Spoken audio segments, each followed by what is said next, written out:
Let's spar.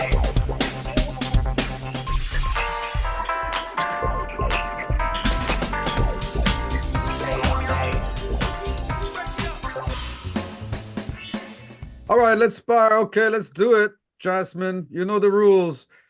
First round, should teachers make just as much money as doctors and lawyers? So let's just qualify what that means.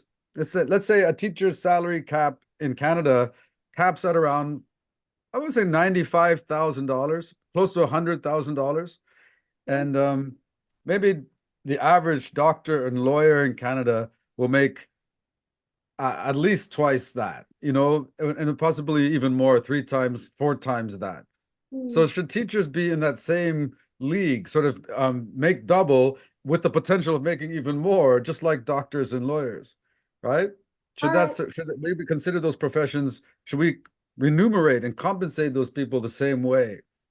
Okay, you want to go first or second? I don't really care. Okay, go first. Okay. Yes, teachers should definitely make just as much money as doctors and lawyers. First of all, what do doctors and lawyers do, right? They save people's lives, they foster the present of people's lives in order for them to, benefit and in order for them to live better. But what do teachers do? They actually foster the futures of humanity. What they're doing is they're educating the young so they can actually go out there to become people like lawyers and doctors who are able to feed back into society and better it. Right. But moreover, I think currently there's a lack of incentive for people to become teachers because their salary is so low. People actually don't want to, go to a master's or teacher's college in order for them to, teach the younger children. But I think it is because, it is so important to educate the children that we actually need to incentivize people to become teachers. And I think that by raising teachers' salary, it can actually encourage more highly educated, highly intellectual people to go and become teachers in order for them to educate a better pool of children and to prepare society for them. I think, one of the reasons teaching has to be, I guess, incentivized in order for people to join this profession is because it's kind of a fallback job, like the kind of job that people do as a last resort when they can't figure out what to do with their life. And being a lawyer and a doctor is exactly the opposite. So a lawyer and a doctor is for people who are like real go-getters and they know exactly what they want and they grab out. So I guess if you have that quality that that you're a go-getter and then you deserve to be compensated for achieving your goal ultimately. And if you have a fallback job, there has to be a separate kind of reward for a job like that, because a go-getter should be rewarded more than a person who falls back into a safety net. And yeah, I think lawyers and doctors also have a lot more responsibility. And I think wherever the responsibility is, that's where the money should be. I mean, lawyers and doctors, people's lives literally are in their hands, and so they should be paid for that more. Teachers are only fallback jobs because they have such a low salary, because people don't expect them to be as intellectual as others. But in fact, they need much more emotional ability in order for them to interact with children, in order for them to foster that education. And I don't think Yeah, teachers but should. you presume that all teachers are created equal, and they're not all sweet, emotionally stable people, and so they shouldn't all be just rewarded equally no matter what. I mean, maybe we should rely on other That's true. professionals for these type of services. Yeah, that's true. But like, they're not all lawyers are created equal either. Not all doctors are created equal either, right? So I think there definitely should But be a lawyers and doctors have a very high bar, a high standard. Like to get into law school, you have to pass the LSAT, which is super, like it's a are you Oh yeah, smart but test. teachers have a very high bar too. There are different types of schools that only admit different types of teachers, and it's so hard to get a teaching job without a master's degree now. Jasmine, you said elementary school teachers are preparing the future lawyers. I don't think that's the case. I think a lot of these teachers are just trying to get through the day, and they would never, ever, they would be surprised if their kid ever became a lawyer. All right. Oh, It's a hard prompt. Like, I can't really yeah. argue with your side. I don't really know. But the truth is teachers in Canada get paid pretty well. It's a Yeah. great job in Canada because you cap out in the Sunshine Club at 100,000, and you have your summers off, you have extended vacations, PA days, extra time at Christmas or March break. So you can Mm, have a side hustle if you want as a teacher, right? You can do mm. other things. But it's a pretty good job. You get a pension, you get a union, you get it's one of those last few jobs that have the whole nine yards. And Mm. it's also salt of the earth. Like people respect teachers. Like sometimes a cop will let a teacher off when they find out he's a teacher. Everyone, respects a teacher, I think. I feel like that could be an argument. Like teachers get so much time off, like doctors and lawyers are always like on call and Yes. like And that's why yeah. they deserve the more money right there. The stress and the responsibility. But teacher job is also stressful in a different way. It weighs on you. It's a very high burnout job. Round two. Is internet access a human right? Yeah. You want to You go go first first. or second? You go first this time. Me? Yeah. All right. Let's have some fun with this. Mm. I'm going to say no. I don't believe it's a human right. Now, is it a luxury? Is it a convenience? Yes. Is it something that most people would like to have? Yes. If they had it, would it automatically augment their life and make their life better? Not necessarily true. In many cases, the internet has been a scourge, a blight in people's lives, and they probably would be better off without it. A lot of people have created a false sense of identity on the internet and are now trying to live up to the kind of a person who doesn't really exist, and they're kind of living their life for seeking validation from strangers for their likes and subscribes. And so I don't know, if you give people access to the internet, it doesn't mean that they're just going to do something wonderful with it. And the internet itself isn't this worthy, honorable thing. It's actually like a Wild West. It's not regulated. Anything could happen in there. You could be preyed on and scammed. Yeah, just because there are a lot of fallbacks of internet, right, doesn't mean that it can't be a necessity. Doesn't mean that it is a necessity. I think it is just because there's so much fallbacks and so much danger on the internet that we actually need to give it to everyone so they can be more educated about the internet and what it is, right? But furthermore, I think internet is necessary for people because people need it for so many things. They need it for social interaction, they need intellectual fulfillment. And in the current climate, it's just simply impossible to live in a world or to live without internet, right? Furthermore, I think like the internet limits, if without the internet, it limits you in all sorts of ways, right? Like if you can't have access to like Google Docs, for example, then you aren't able, right, to write your university applications. And I think that can be really, really limiting, especially for people in the poor areas or for people who don't have access to internet. They can actually overcome this obstacle in order to achieve more betterment in their life. And I think that by granting internet access to these kind of people, we can actually foster a more collected and more educated I think society. you're looking at the whole issue through like the prism of somebody who's about to enter university in a first world country, and you're projecting your kind of your first world problems onto the world. But most people don't have these issues like you're talking about. They wouldn't need internet to fill out their university application. So I think there's a whole bunch of other things that should rise to the level of human right before the internet. Yeah, but I mean, like, I'm just giving an example, right? But I think that without the internet, you can't access, the world news. You might not even able to know your weather forecast without something as immediate as the internet. And I think because we have this tool, because we have this access, we should grant it to everyone so there's not that Well, disparity. maybe the internet is dulling everybody's senses, and we used to be able to look in the sky and lick our finger and put it in the sky and know the weather. And now Yeah, the but we can't internet, live we have to without the rely internet. on. I think it is Sorry? about embracing the internet and embracing, the all the harms and benefits that come with it in order to be better educated about it. We can't simply like dispel it from our lives just I because think we run the risk of sending a wrong message to more impoverished countries that if they don't have access to the internet, that they can't live a perfect life and a free life. I don't know.